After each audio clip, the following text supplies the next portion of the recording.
फिर लहर उठी थी, फिर लहर गिरी। तमाशे तो खूब हैं जहां में, पर अपनी किस्मत में फिर वही किरकिरी। दिल्ली में कांग्रेस शून्य थी, शून्य ही रह गई। लेकिन जब केजरीवाल विस्तार से नतीजों का गणित समझेंगे तो क्या यही कहेंगे, हाय बड़ी भूल हुई जो न किया कांग्रेस से गठबंधन। क्योंकि दिल्ली के नतीजों का एक सच तो यही है कि कांग्रेस हारी, फिर भी आम आदमी पार्टी से जीत गई। कांग्रेस ने ऐसी चोट आम आदमी पार्टी को दी कि इसकी दवा हाकिम लुकमान के पास भी नहीं। दिल्ली की चुनावी जंग में करीब 14 सीटें ऐसी रहीं जहां कांग्रेस ने आम आदमी पार्टी को सीधा नुकसान पहुंचाया। आम आदमी पार्टी को कांग्रेस से गठबंधन न करने का नुकसान उठाना पड़ा। कई सीटों पर आम आदमी पार्टी की हार का अंतर उतना रहा जितना कि कांग्रेस को वोट मिला। आप कांग्रेस को इतना सीरियसली क्यों लेते हैं? जनता ने लेना बंद कर दिया। आप पत्रकार, कुछ चंद पत्रकार उनको अभी भी सीरियसली लेते हैं।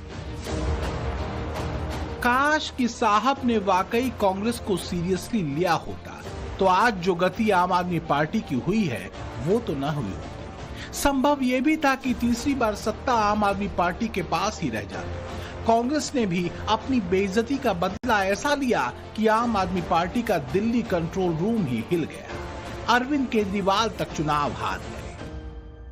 हम लोगों के सुख दुख में हमेशा काम आएंगे, क्योंकि हम राजनीति में कोई सत्ता के लिए नहीं आए। हम राजनीति को एक जरिया मानते हैं जिसके जरिए जनता की सेवा की जा सके, जिसके जरिए लोगों के सुख दुख में काम आया जा सके। इस बार भले ही कांग्रेस का कांटा दिल्ली के चुनाव में शून्य पर अटका हो, लेकिन कांग्रेस ने एक तरह से 27 साल पुरानी दिल्ली की हार का बदला आम आदमी पार्टी से ले लिया। ये आंकड़े बता रहे हैं कि अगर दिल्ली की सत्ता का छीका केजरीवाल के हाथों से छिटका तो इसकी एक बड़ी वजह ऐन वक्त पर कांग्रेस को ठेंगा दिखा देना रहा। कांग्रेस को हल्के में लेने की सबसे बड़ी चोट तो खुद अरविंद केजरीवाल को लगी। वो 4089 वोटों से चुनाव हार गए। परवेश वर्मा को 30,088 वोट मिले, जबकि केजरीवाल को 25,999। लेकिन खास रहा कांग्रेस प्रत्याशी संदीप दीक्षित को मिला वोट। उन्हें 4,568 वोट मिले। अगर यही वोट केजरीवाल को मिल जाते तो वो चुनाव जीत सकते थे। संदीप दीक्षित दिल्ली की पूर्व मुख्यमंत्री शीला दीक्षित के बेटे हैं। वही शीला दीक्षित जिनको सत्ता से हटाकर आम आदमी पार्टी की सरकार का सपना दिखाकर केजरीवाल दिल्ली की सत्ता में कॉमन मैन बनकर आए थे। बहरहाल बात सिर्फ केजरीवाल की हार की नहीं है। मनीष सिसोदिया के साथ भी वैसा ही कांग्रेस ने किया। पतपड़गंज सीट बदलकर जंगपुरा सीट पर चुनाव लड़ने गए थे। वहां बीजेपी के तरविंदर सिंह मारवाह ने मनीष सिसोदिया को 675 वोटों से हरा दिया। वहीं कांग्रेस प्रत्याशी फरहाद सूरी को 7,350 वोट मिले। अगर ये वोट नहीं कटे होते तो मनीष सिसोदिया हारते तो नहीं। ग्रेटर कैलाश सीट पर सौरभ भारद्वाज चुनाव हार गए। उन्हें बीजेपी की शिखा रॉय ने 3,188 वोटों से हराया। अब जरा यहां भी कांग्रेस का वोट देखिए। गर्वित सिंघवी को 6,711 वोट मिले, यानी यहां भी कांग्रेस ने सौरभ की नैया डुबो दी।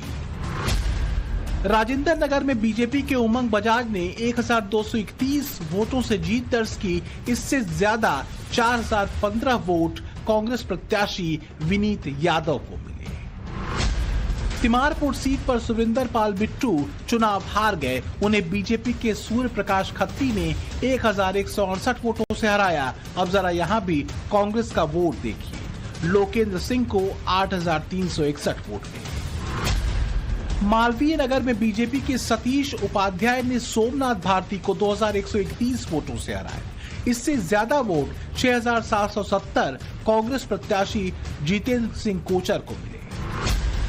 मादीपुर सीट पर राखी विरलान चुनाव हार गईं। उन्हें बीजेपी के कैलाश गंगवाल ने 10,899 वोटों से हराया। अब जरा यहां भी कांग्रेस का वोट देखिए। जेपी गंगवार को 17,958 वोट मिले थे। नांगलोई सीट पर रघविंदर शौकीन चुनाव हार गए। उन्हें बीजेपी के मनोज कुमार शौकीन ने 26,251 वोटों से हराया। अब जरा यहाँ भी कांग्रेस का वोट देखिए। रोहित चौधरी को 32,028 वोट मिले।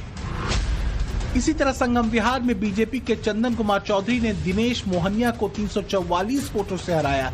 इससे ज्यादा 15,863 वोट कांग्रेस प्रत्याशी हर्ष चौधरी को मिले। महरौली सीट पर बीजेपी के गजेंद्र सिंह यादव ने 1,782 वोटों से जीत दर्ज की। इससे ज्यादा वोट 9,338 कांग्रेस प्रत्याशी पुष्पा सिंह को मिले। छतरपुर में बीजेपी के करतार सिंह तंवर ने ब्रह्म सिंह तंवर को 6,239 वोटों से हराया, जबकि कांग्रेस प्रत्याशी राजेंद्र सिंह तंवर को 6,601 वोट मिले। त्रिलोकपुरी में बीजेपी के रविकांत ने अंजना पारचा को 392 वोटों से हराया। इससे ज्यादा 6,147 वोट कांग्रेस प्रत्याशी अमरदीप को मिले। बादली में बीजेपी के दीपक चौधरी ने अजेश यादव को 15,163 वोटों से हराया, जबकि कांग्रेस प्रत्याशी देवेंद्र यादव को 41,071 वोट मिले।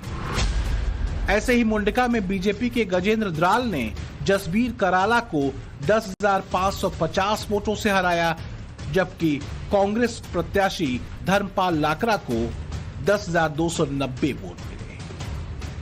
कहने का मतलब ये कि अगर ये 14 सीटें आम आदमी पार्टी के पास आ जाती तो निश्चित रूप से दिल्ली की सत्ता की तस्वीर कुछ अलग हो सकती थी। कांग्रेस से किनारा करके क्या आम आदमी पार्टी ने अपने पैरों पर कुल्हाड़ी मारी?